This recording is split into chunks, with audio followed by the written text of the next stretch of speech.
To watch the latest from India Science, don't forget to subscribe to the channel and press on the bell icon to get notifications on all the science-related videos.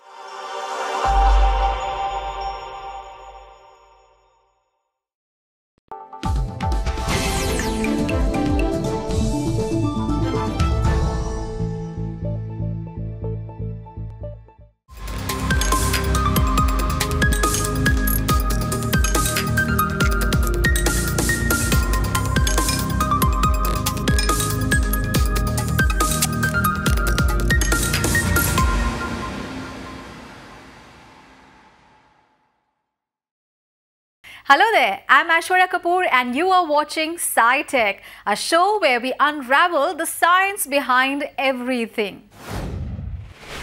Sinkholes.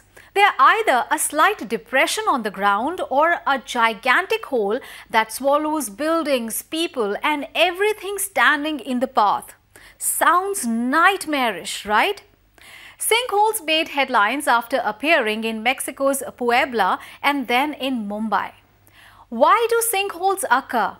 Are they natural or do humans have something to do with it? And how dangerous are they? Let us find out.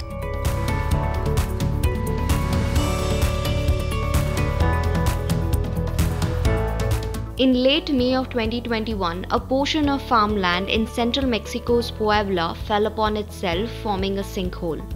It measured 5 meters wide at the time. The hole has since grown rapidly, measuring the size of a football field.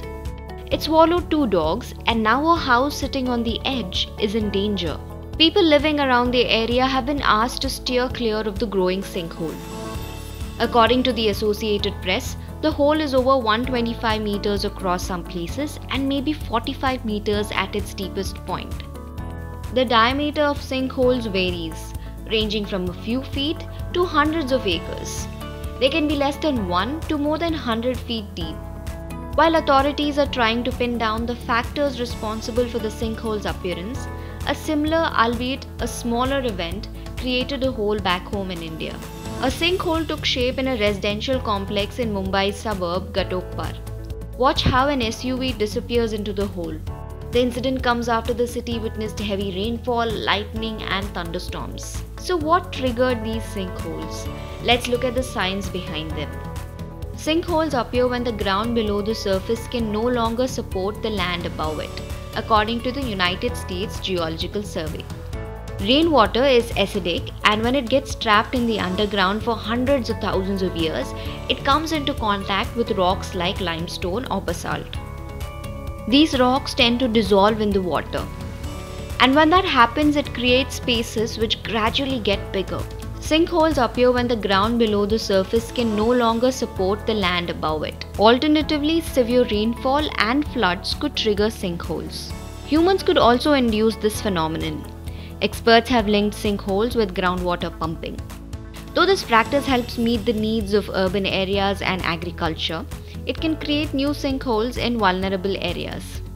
In Puebla, groundwater extraction could have softened the subsoil and the field above. We'll have to wait for definitive answers as authorities are still probing the matter. The car that got swallowed into the sinkhole in Mumbai was reportedly parked over a well covered by RCC, which stands for Reinforced Cement Concrete. Colonizing another planet is on the cards. Scientists will have to address many questions, including understanding if humans can procreate after a deep space exploration event. To answer this question, scientists sent mouse sperm samples to the International Space Station. This is where scientists study how space conditions affect humans and other organisms. What did they find? Let us find out.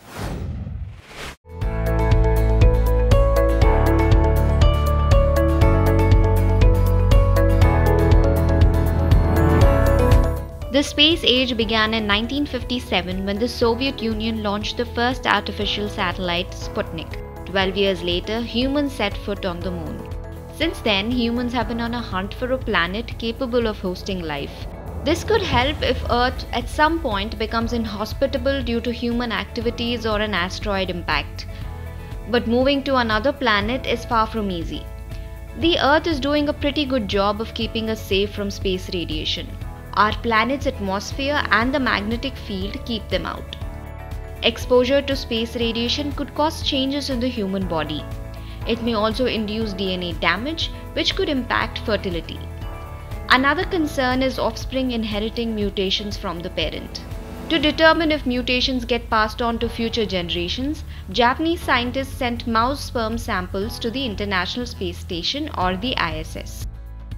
At the ISS, the radiation is more than 100 times stronger than on Earth. It gets more potent if humans venture beyond the space station. But growing human or animal cells on the ISS is complex, so the researchers sent freeze-dried samples of mouse sperm.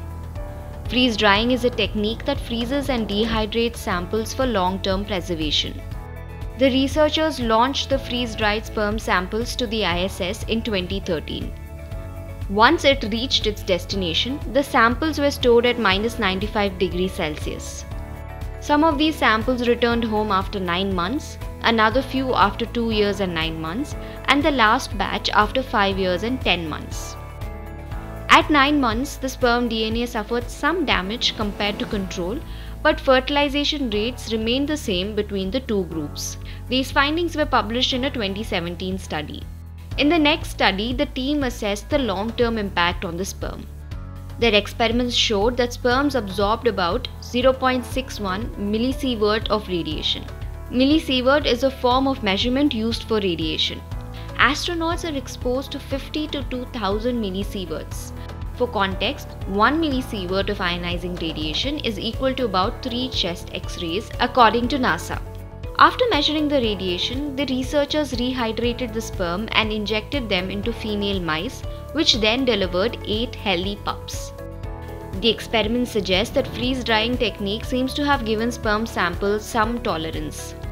The findings are published in Science Advances. This experiment is one method to study how space radiation exposure affects the next generation. However, we cannot extrapolate these results to humans.